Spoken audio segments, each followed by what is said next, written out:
В современном мире молодежь при желании может заработать не только на карманные расходы, но и обеспечить себе достойную жизнь.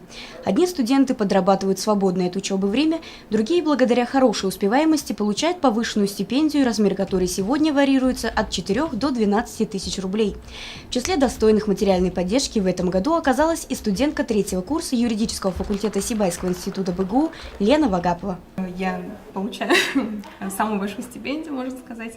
Вот, я этому очень рада то, что институт представил такую возможность студентам, как можно сказать, зарабатывать на основе своих достижений такие деньги.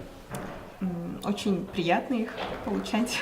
На встрече руководства учебного заведения с отличниками учебы, активистами и спортсменами были отмечены и другие меры поощрения учащейся молодежи. Это доступное жилье, именные стипендии и грант главы администрации Сибая, возможность перевода с коммерческой формы обучения на бюджетную, бесплатный отдых на летних каникулах в санаториях республики и многое другое. Кстати, социальная поддержка играет роль и при мониторинге эффективности вузов, который Сибайский институт всегда проходит достойно. Евдокия Титаренко, Радмир Сингулов, Любовь Карпова, телекомпания СТВ.